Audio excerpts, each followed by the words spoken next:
something different. Due to it being summer, and Nick and myself having holidays, we don't have a full episode for you. What we do have is a countdown of my favourite films of 2018 so far, and then Nick is going to talk about TV in 2018 so far. We're over halfway through the year, and a lot of big titles we were excited about have come out. So now is a great opportunity to take stock of how 2018 is shaping up to be. Now, I was going to do my top 5 films of 2018 so far, but it was too hard to narrow my list down to 5 films. So here is my top 6 films. At number 6, it's Avengers: Infinity War, the biggest superhero crossover film of all time, in which the Avengers try to stop Josh Brolin's Thanos from capturing the Infinity Stones and wiping out half of all life in the universe. As I said when we reviewed this film, it's a huge accomplishment that this was not a jumbled mess. There's a lot of characters and a lot of plot lines, and it handled them all well. It was certainly a lot better than Avengers: Age of Ultron, and it had an epic ending that really elevated this film out of the category of good action plus jokes film and into its position as one of the best films of the year so far. That's Avengers: Infinity War, number 6.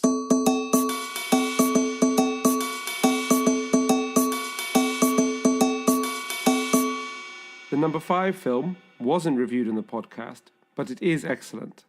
It's Sicario 2, Soldado, or Day of the Soldado, as it's called in some territories. This film is the sequel to 2015's Sicario. This time, the group of American soldiers attempt to kidnap the daughter of a Mexican drug lord to start a war between drug cartels. This film is an excellent slow burn of tension. It's quite a low-key action movie relative to the superhero films of the year, but after watching so many superhero films recently, I really appreciated a different, darker, grittier tone from the action. This film is intense and powerful. Benicio del Toro does an amazing performance, and Josh Brolin is as good in this film as he is playing Thanos in Avengers. Overall, I think I prefer the first Sicario film, but overall, I would highly recommend getting to the cinema to see it, as it's out now. That's number 5, Sicario 2, Soldado.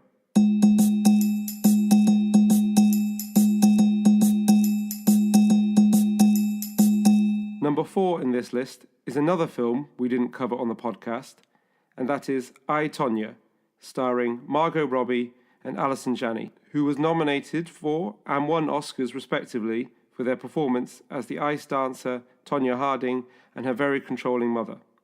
The film is a biopic following the bizarre and unbelievable story of the rise and fall of ice dancer Tonya Harding, taking the truth and legend of her story.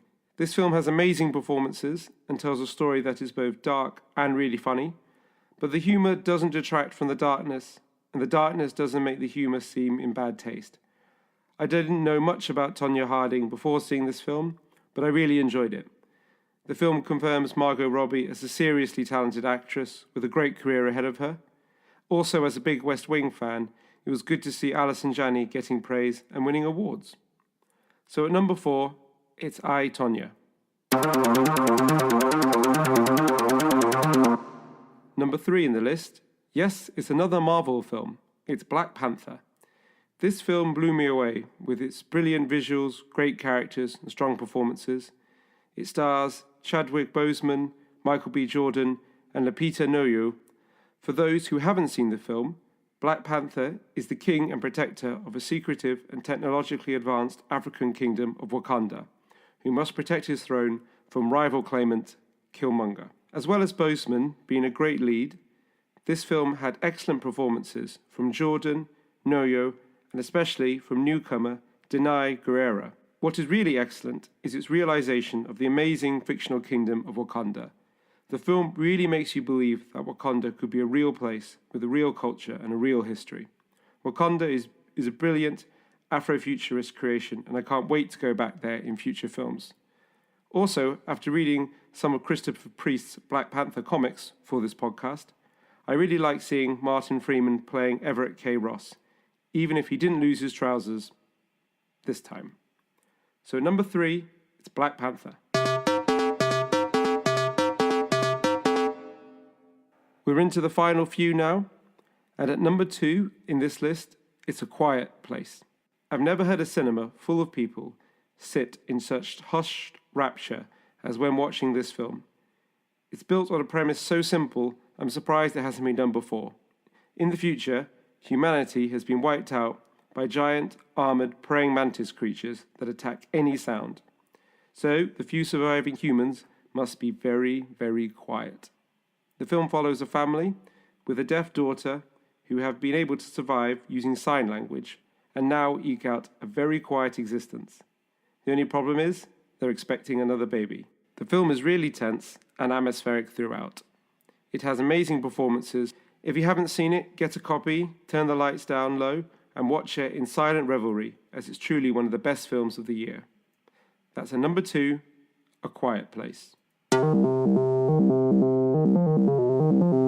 In the number 1 position, my favourite film of 2018 so far, it is 3 Billboards Outside Ebbing, Missouri, starring Frances McDormand, Woody Harrelson, and Sam Rockwell.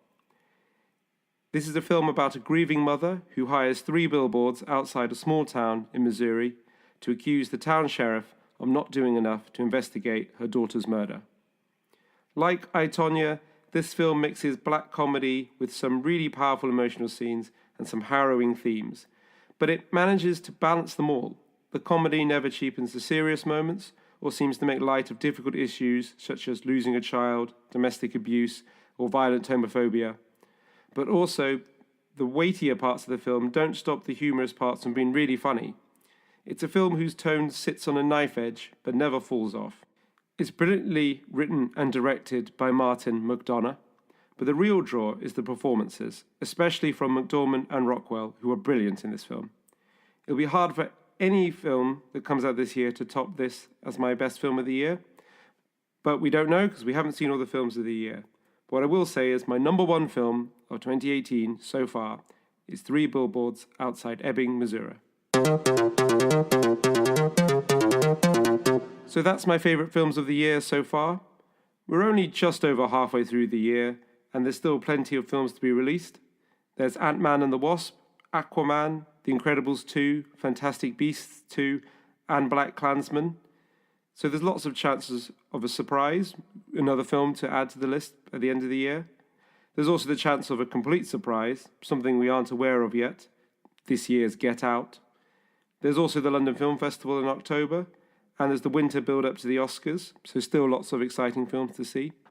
There's also some very well-regarded films that came out this year that I haven't seen yet. I haven't seen Hereditary yet. I also haven't seen Rampage, which my girlfriend says she thinks one of the best popcorn films of the year so far. So there's still good stuff that comes out in 2018 that could make it onto the list for the end of the year, and possibly lots more surprises as well. I think it's been a strong year for film so far, and there's certainly been a few surprises, which is always nice.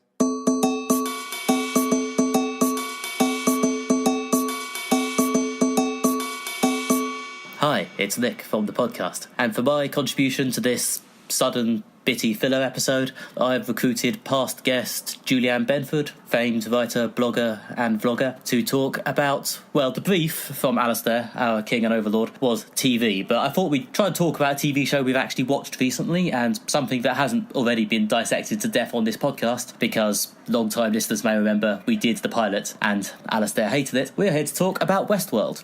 Hey. Julianne, hi, how are you?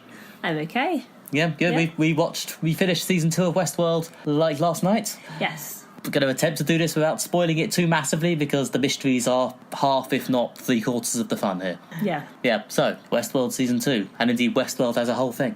Yeah. How do you feel about it? I love Westworld. I think it's great. I don't understand why Alastair couldn't make it past the pilot because, yeah, I think it's probably my favourite thing that's currently running. Weirdly, I think you actually like it more than I do, which is actually But for the sort of slightly slow, pretentious sci-fi show this is, I actually find quite surprising, because that is often the sort of thing that I like more than you. Yeah, I'm also quite surprised by how much I like it, especially when it goes into its weird philosophical bits. I feel sometimes I'm like, okay, that's tipping a bit too close to the edge of pretentious for my liking, but it also contradicts itself, which is really interesting. It puts across these points of view in the dialogue, but then in the actual action it goes back on that, which, just leaves me wondering where they're going, what they're going to do, and I'm just, excited to find out what happens next. Oh, you're not worried, but they actually don't have any idea what they're doing.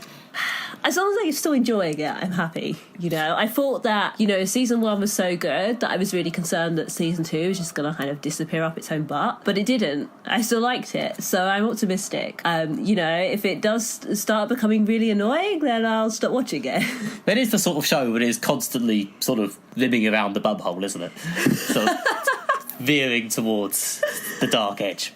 Yeah, and there are, like I say, there are some bits in the dialogue, especially with what's the old guy the guy who created the host with Arnold. Anthony Hopkins, the Anthony Hopkins character. Ford. I can never remember what his name is. I'm always like, right, it's a 4-letter name. What is it? It's a 4-letter word. Yeah. Now, in this show, all of his dialogue is kind of pretentious and portentous, but his predictions don't always come true, and so you're like, well, how much does he really know?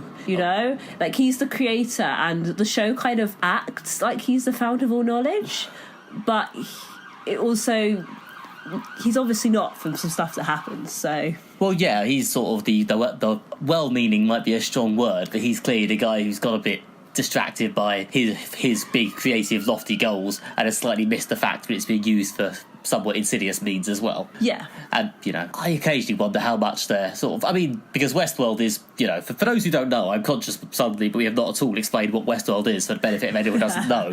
It's a show set in a future where there's basically this massive park full of robots pretending to be cowboys and Indians, so that, actual AI robots who live and have lives, and guests can just go in and do whatever they want and have a Western experience. And certainly in the world of the show, this seems to mean that a lot of people who go in there just indulge their id and start killing, raping and pillaging.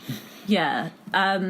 What I was thinking about today is that essentially Westworld is a live-action role-playing game, and the story is, what if the NPCs were actually PCs? And, they come to life. But is it even live action, though? Well, that's the thing. Live action role playing games, you don't have NPCs, yeah, because there are no hosts in reality. Yeah. It's like playing a computer role playing game, or like a tabletop role playing game where you have NPCs. So yeah, it's live action role playing with NPCs, and the NPCs come to life. But yeah, I was always curious whether, to what extent it's a comment on sort of geeky things or video games or whatever, like to an extent that it's this video game and people are just going, oh, it's just a game, it doesn't matter. But culturally speaking, and because of the effect it has on the people who do it, like there's a character who, I don't know, I'll circle vaguely around the spoiler like a massive wang. If you've seen the show, you'll know who I'm wanging about, who's clearly become very absorbed in the game and has managed to sort of keep up a front of civility for his family, but the way he is in the game, which is, absolutely monstrous most of the time, has clearly sort of eaten him away to an extent. And I don't know whether that is meant to be some sort of comment on the endless video game / Gamergate debates of, oh, it's just a game, it's just fun. If I would go in there and kill hundreds of people, what does it really matter? Yeah, I think it explores where that line would be, because I think, on one level there is a lot of moral panic about video games and violence, and that's not necessarily true, that video games are going to make you more violent in real life, because, you're not actually physically doing the stuff in the video game, you're using a controller, it's a whole different mechanism. But it's how does it affect the way you see the world, and if the video game involved you physically doing the killing, would that have a knock-on effect which makes you then view killing as less serious? And then out in the real world, how would that impact you? I think it's really interesting that it explores that. But yeah, then we watched season 2. We basically started after it had nearly, or I think possibly entirely finished airing in the States and indeed here as well. So yeah, I was I heard some, it's not as good, or it's a bit slow. Osmosis through the pop culture internet. Yeah, I heard that as well, but then I also heard a couple of people going, I really love it. I don't understand what's going on, but I really love it. There's like one person I follow on Instagram who was talking on her Instagram stories the other day that she really, really enjoys Westworld, but she doesn't have a clue what's going on. I mean, I don't know if she watches it by herself, because I think if I watched it by myself, I think I would have to read a lot of recaps and like think pieces on it to really like properly process it, because often we'd finish an episode and have to have a discussion together about what's just happened. Yeah, that's it. We finish an episode, then we have a sort of reassuring conversation. It's like, so that means that, doesn't it? And that guy did that because of that. Okay, cool. Yeah, I think it is, there's a lot of stuff moving around, and because the timeline jumps all over the place, the show deliberately doesn't make it explicit when you are within the timeline, for reasons which all become clear at the end. Yeah, you do kind of have to talk it out, I think, and kind of guess what you think is going on, and just try to make sense of it all, which I quite enjoy. Like, I think I think if I was watching it by myself, I would have to, go online and look up and see what other people thought about it in order to help myself understand what's going on. But obviously, because we're watching it together, we can just chat about it afterwards. Yeah, it's like just conversations on the sofa. It's like the internet, only less aggressively angry and sweary. Yeah, we don't have to risk running into spoilers. Yeah, and the level of rage is generally lower. It's like harder to get to this sort of, no, you're wrong, it's secretly a robot, and then just start screaming. Yeah, it pretty helps that we're dating. Yeah. Yeah, although I did see a few people when the first season was airing back in the mists of time. I think it has actually been like 2 years since season 1. Retrospectively, I think maybe I should have actually rewatched season 1 before I watched season 2. I did have to go and look up a lot of stuff when I first started season 2. But yeah, when season 1 was airing, there was a twist which a lot of people guessed before it aired. Yeah. There's a timeline convergence bit at the end of season 1, which I guess I shouldn't spoil, which a lot of people guessed, and then there was a lot of internet conversation. A lot of that seemed to become, we've guessed the twist. Does that ruin it? I don't think it does, personally. No, because, I mean, even when you've guessed the twist, there's no guarantee that the twist isn't going to twist.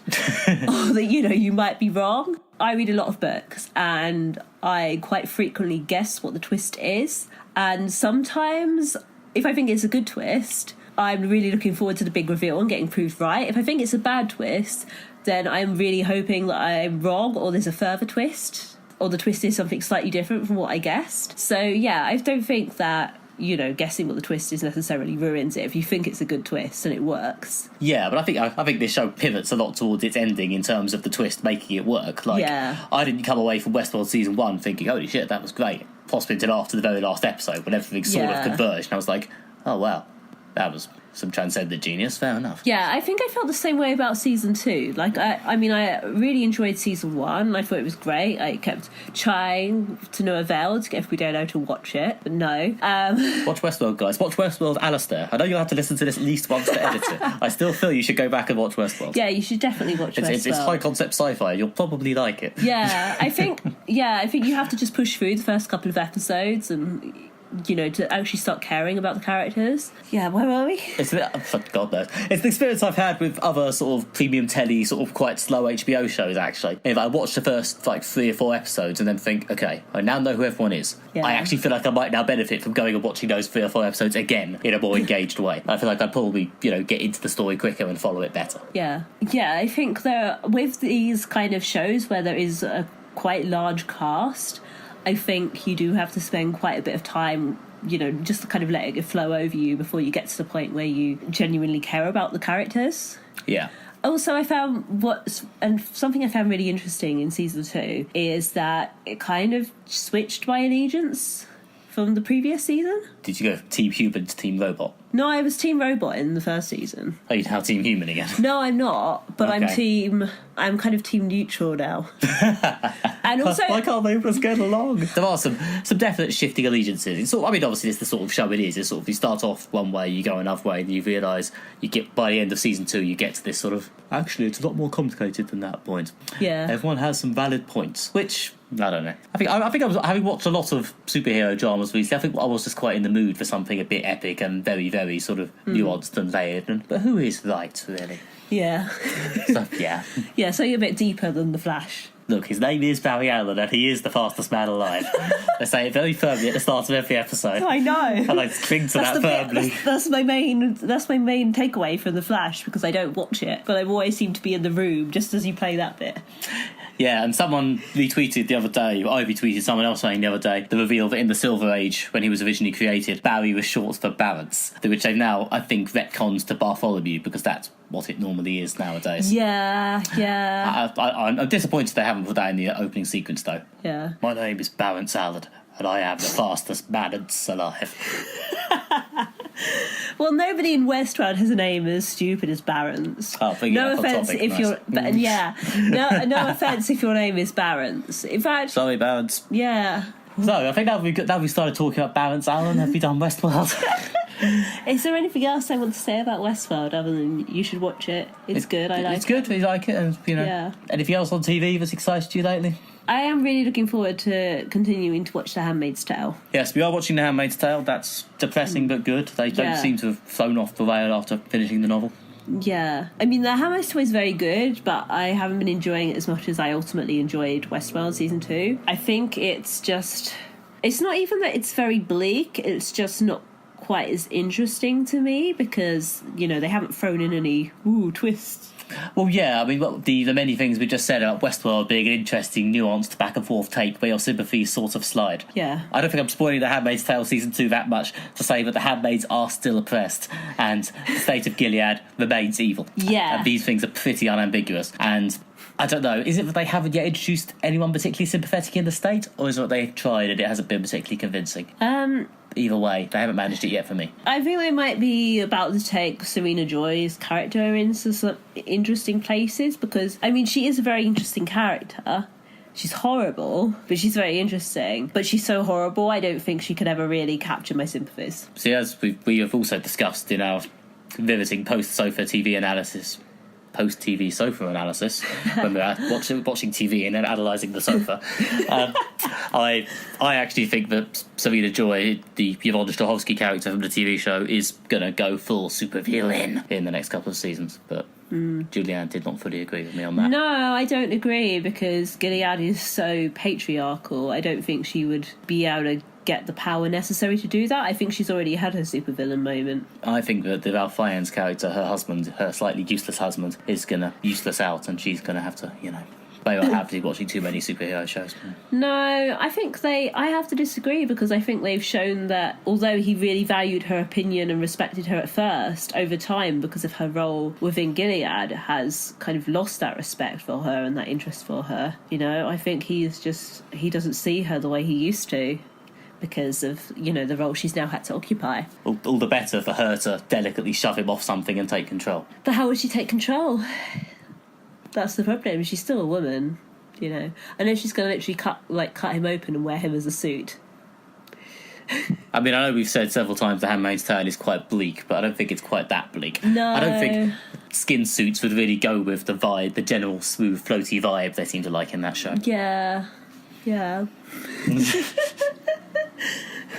I'm sure they could pull it off. Anything else you've been watching that you want to talk about? I've been watching Legion, but that's what we're meant to be talking about in our next episode, although this is the second time we've tried to talk about Legion and failed, so there's a possibility that the MFV Legion Season 2 episode might just be a cursed object.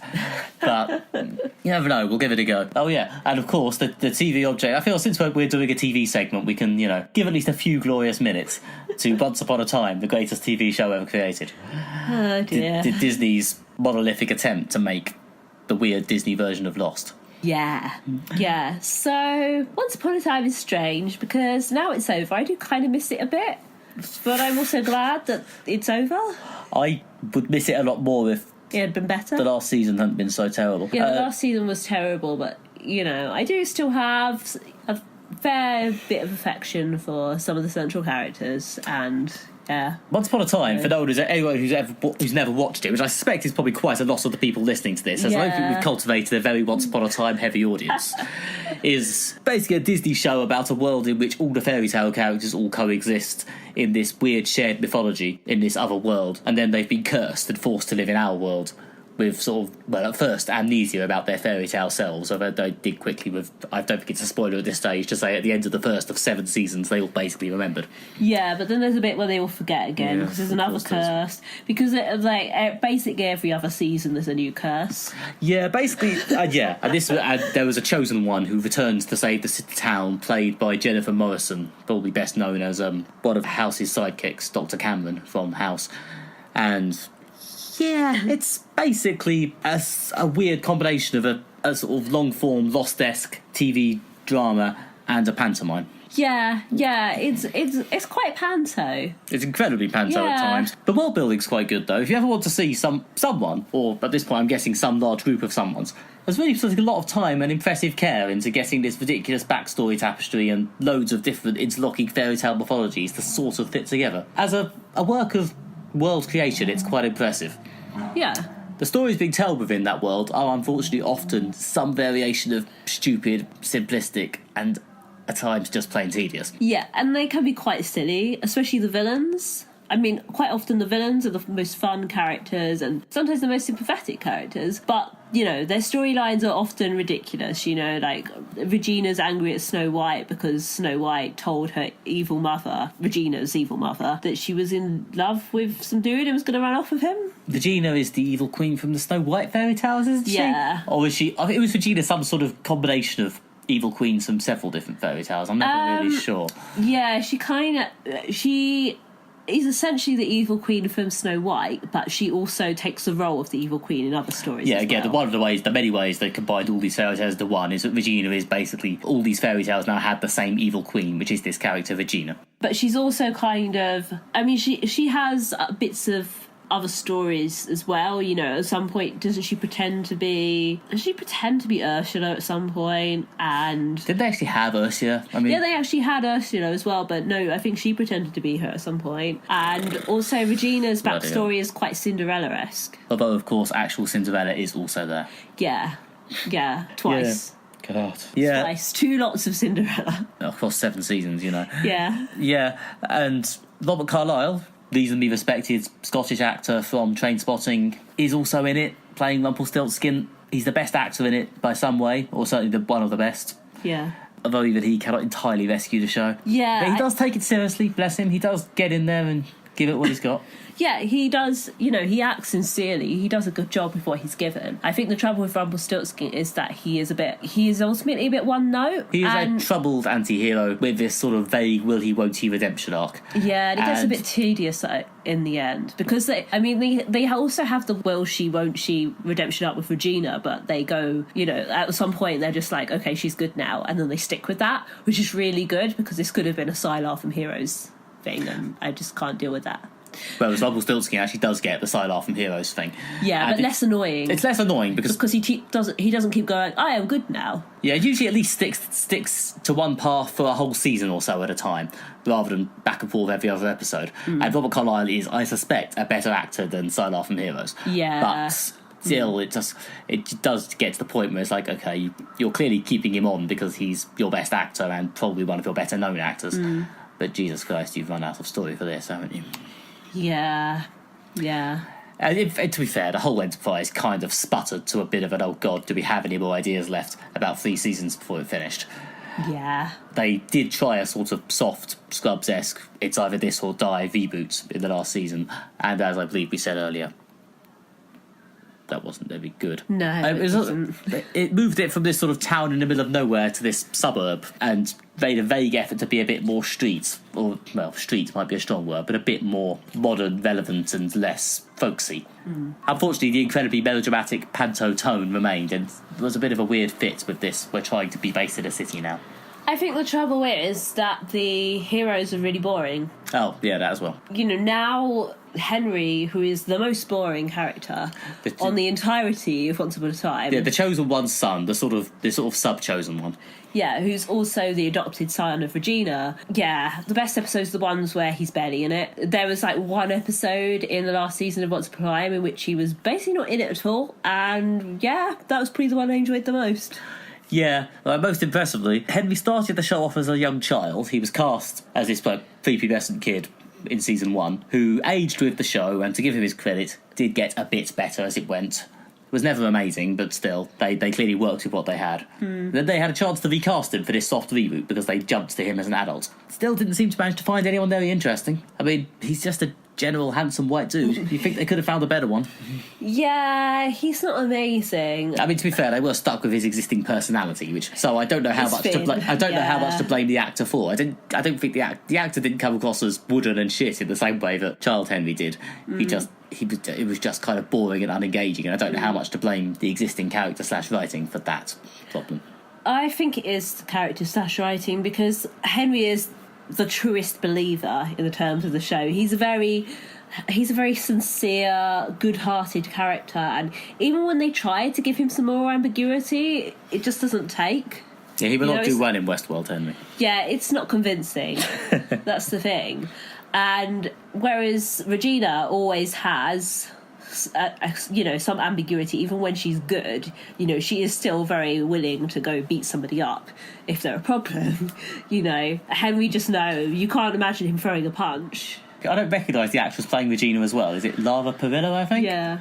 She seems like the sort of person who should be famous. It's the sort of I'm assuming she's known for something, but I don't know if it's an American soap opera or something, because it's not something she's not someone I recognise. But it does seem like the sort of part akin to the Robert Carlyle part that you give to someone who was reasonably charismatic and accomplished, which she does seem to be. Yeah, again, she, like him, she is one of the better actors on the show. And although, her character does get very, very cheesy at some points, at the same time she's convincing, she pulls it off with sincerity. And possibly more so than Robert Carlyle. Actually, no, he's quite good at those bits as well. She does throw herself into the Panto Evil Queen stuff quite heavily as well. There is, when she's in Evil Queen mode, she's clearly having the time of her life. Robert Carlyle sort of titters and vamps a bit, but she really, it's impressive. Yeah, she really goes into full-on evil cackle mode, does this evil smile, and you're just like, you're enjoying the hell out of this, aren't you? Which makes her very, it's fun to watch because, she seems like she's having a nice time. It's fun to watch somebody who's clearly really enjoying the character they're playing, even though the character they're playing is ridiculous. So I think that, that does make up for some of the cheesier bits of her character. Yeah, it's a show that's just deeply silly, and when it's fun. It's just always frustrating that it often has these long periods where it seems to forget how to be fun and become incredibly boring. Or, I mean, to be fair, this could be money. I get the feeling they can't necessarily afford to do that much elaborate fairy tale stuff sometimes, and it's just important that we now spend a few episodes walking around the same few buildings forever. Or tree-filled bits on an island. Yeah, there was a 10-episode storyline set in Neverland, which was a bit of a low point in the history of Once Upon a Time. I'm aware that probably no one listening has that much extended interest in Once Upon a Time. Do we? I don't think we know anyone else who watches it. So for anyone who does have a deep interest in Once Upon a Time, I hope you've enjoyed, finally hearing someone who knows as much as you really dig into the nuance of storybook and its fairy tale bullshit. I think the thing with Once Upon a Time is I can't really recommend it. I think most people would just be like, no, this is completely naff, I can't sit through this. But if you really like fairy tales and if you want something to watch where you can just kind of switch off your brain for the most part, kind of let it wash over you, or if you think the actor playing Captain Hook is really attractive, oh, come on. I know, I have heard of a fair few people who basically just watched it for his face. Yeah, there was like 3 actors they kept on in the last season, wasn't there? The revamp. Yeah. Lara Perillo and Robert Carlyle because they're the best, and Captain Hook because he's the hottest. Yeah. Like, his character in the final season was so pointless. Pointless. It's amazing. But jealous though I am of his amazing, gorgeous, good looks. He was actually quite good and charismatic as well in seasons 2 to 6, I think, that he was in before that, which does make it possible for me not to begrudge him it as much as I might. But in season 7, he was just really boring. They revamped him into shit. The thing is that his kind of storyline with another character was actually really moving. It's just that most of the time he was just kind of dithering around. Apart from the bits where they really went full into that backstory and that storyline, he was just kind of there. Yeah, I mean, if you do decide to go and watch Once Upon a Time, there's a perfectly good ending at the end of season 6. You might just leave it there. Yeah. Or maybe just go and watch the last episode of season 7 just out of curiosity. Yeah. I mean, because, I think Did we start? We started watching it because I said to you, "There's this show about fairy tales. You like those?" Yeah, and I'd meant to watch it when it was on like Channel 5 the first time round, and never got round to it. So yeah, that's how we ended up numbered with this 7-year epic journey into panto. And the thing is, I do really like fairy tales, and I don't regret watching Once Upon a Time. I think we should have skipped a lot of the Neverlands episodes because they were just really boring. Well, it's true, but it's hard to skip stuff mid-storyline. Yeah. The one hindsight point I do occasionally think is, was it worth watching season 7? Although, I think, to be honest, there's probably more point watching season 7 since it ended. If there had been an 8th season continuing with that storyline, I would have regretted starting season 7 a lot more. Yeah. If that logic follows. Yeah. Even though season 7 did have the storyline where Interesting Henry started a podcast about the mystery he was investigating. H-Town? It's called H-Town, yes, because the fake neighbourhood they live in season 7 is called Hyperion Heights. He got some good iTunes reviews, apparently. Yeah. One of them was visible on a laptop screen for about 2 seconds and was something like, "Oh my god, so many ships, so little time." It's like, isn't there a murder mystery podcast? Do you just copy and paste this crap? So many ships, so little time is like the kind of thing that people say on Tumblr about Once Upon a Time. There are many, many different ships within Once Upon a Time. I'm sure there are. It's that sort of show. I'm just not sure how many ships there are on the average murder mystery podcast. Yeah. Yeah, that didn't make any sense. No shit. Anyway, I think we've definitely found the bottom of the TV barrel now. So yes, thank you for listening to this. I think, if I remember the other bit of episode I've heard correctly, we'll now be returning you to Alastair to talk us out somehow. Yes, Julianne, thank you for coming on again. Do you want to tell the people where they can find you if they want to hear more about probably not any of the things you've just talked about? Yep, you can find links to everything else I do at juliannebenford.com. Okay, and I will try and make Alastair put a link to that in the description for this episode. Thank you for having me. Oh, thank you for coming on. You've travelled a long way to be. Oh yeah, it's such a big distance it took for me to sit on the bed. Yeah, it's true. Although the good news is now that we're stopping this, we can put the fan back on because we're dying here. It's so hot. Oh, God. Bye. Bye.